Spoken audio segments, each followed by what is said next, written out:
ये विकास का आधार, हर क्षेत्र में ये करती विस्तार।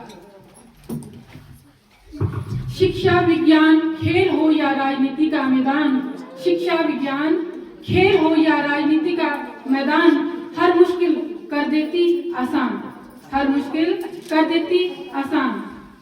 परम आदरणीय मुख्य अतिथि महोदया श्रीमती शकुंतला जी, आंगनवाड़ी प्रवेशक वृत्त छत्री, और मुख्य अतिथि श्रीमती शांता शर्मा जी, श्रीमती प्रमुख वक्ता श्रीमती रितु शर्मा जी, प्रभारी श्रीमती राधा राणा जी जो वरिष्ठ आचार्य हैं, एवं अन्य आचार्य दीदीगण एवं समस्त विद्यालय परिवार और मातृ भारती के सभी सदस्य, आंगनवाड़ी के सभी सदस्य और मेरी प्यारी बहनों एवं माताओं, सबसे पहले मैं आप सभी को धन्यवाद करना चाहूंगी कि आप सभी ने मुझे इस मंच पर आकर बोलने का अवसर प्रदान किया।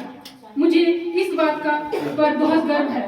मैं सुनीता शर्मा, मातृ भारती अध्यक्ष, आप सभी के सामने भारत के विकास में महिलाओं का योगदान विषय लेकर आई हूँ।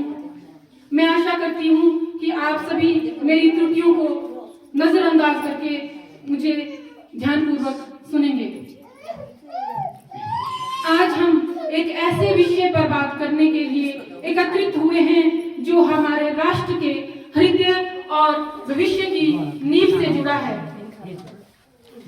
वो है भारत के विकास में नारी का योगदान। भारत एक ऐसा राष्ट्र है जिसकी संस्कृति यत्र नारीस्तु पूज्यन्ते रमते तत्र देवता, यानी जहाँ नारियों का सम्मान होता है वहीं देवता निवास करते हैं, के सिद्धांत पर आधारित रही है।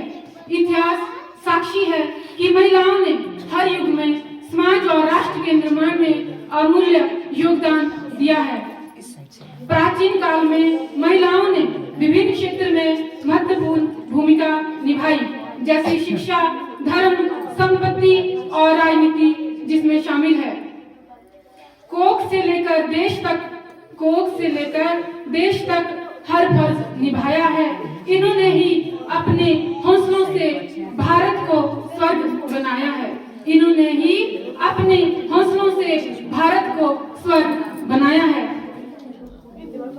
हमारा देश भारत, जिसे हम भारत माता कहकर पुकारते हैं, उसकी उन्नति में नारी शक्ति का योगदान न केवल महत्वपूर्ण है बल्कि आधारशिला के समान है।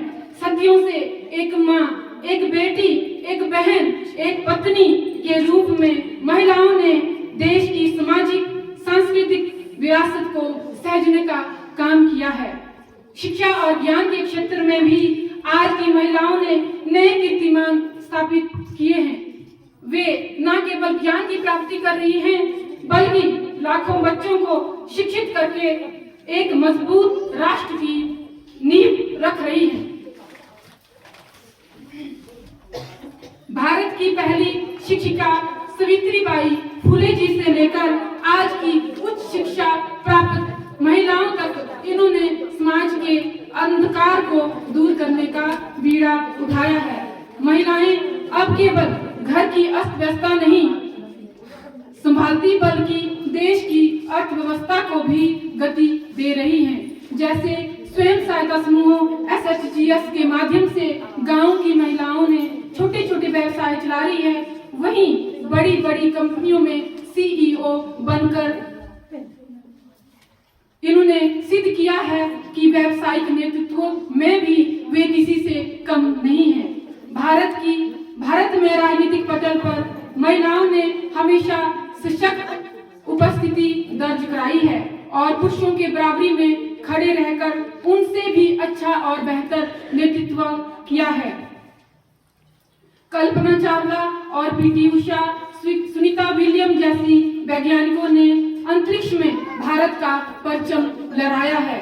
खेल में PV सिंधु, मैरी कॉम और साइना नेहवाल जैसी खिलाड़ियों ने अंतर्राष्ट्रीय मंचों पर पदक जीतकर देश का मान बढ़ाया है। हाल ही में ICC महिला क्रिकेट विश्व कप जीतकर भारतीय महिलाओं ने इतिहास रचा है।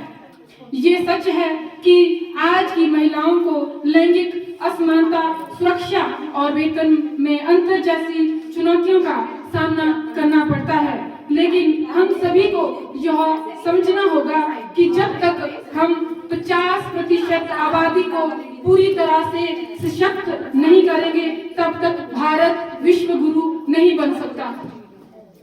महिला सशक्तिकरण केवल महिलाओं का ही नहीं बल्कि पूरे समाज का दायित्व है।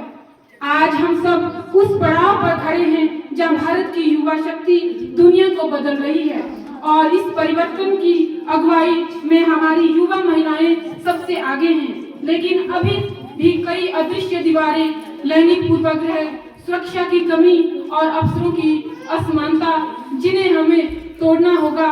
हमारा काम सिर्फ महिलाओं को के पुराने योगदान को याद करना नहीं बल्कि भविष्य के लिए उनके रास्तों को आसान बनाना है।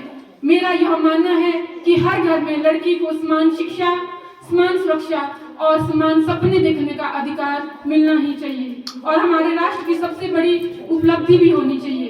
इस दृढ़ विश्वास के साथ मैं ये अपना विषय समाप्त करना चाहूंगी और इसका समृद्धि और संबंध हमारी महिलाओं की स्वतंत्रता और सफलता से भी होना चाहिए। आइए एक ऐसे भारत का निर्माण करें जहां लिंग के आधार पर कोई बाधा नहीं होनी चाहिए। और मैं विषय से हटकर एक बात आप लोगों को और बताना चाहूंगी कि जो मैंने ये सब बोला है, ये सिर्फ भाषण नहीं है, ये मैंने खुद घर से भी सीखा है। मैं भारत में महिलाओं की शक्ति को नमन करती हूँ और मुझे गर्व है कि मेरी भी 2 बेटियां हैं। मैंने कभी भी अपनी बेटा और बेटी में फर्क नहीं किया है और ना मेरे परिवार वालों ने किया है। वो मेरा हर चीज में साथ देते हैं। उन्होंने कभी नहीं बोला कि बेटा चाहिए या बेटी, उसमें कोई अंतर नहीं है। तो मैं यही चाहूंगी कि आप सभी कोई बेटा बेटी में अंतर ना करे। जैसा बेटा है वैसा भी बेटी है, सिर्फ क्या है, लिंग का ही फर्क है। तो जो एक बेटा कर सकता है वो एक बेटी भी कर सकती है। हमें सिर्फ उनका साथ देने की जरूरत है। उनके हर सपने में उनका साथ दीजिए, यही मैं आप लोगों से आशा करती हूँ। घर की रौनक भी वही, देश की तकदीर भी वही, हर रूप में महान है वो ही भारत की शक्ति सही। जय हिंद, जय नारी शक्ति।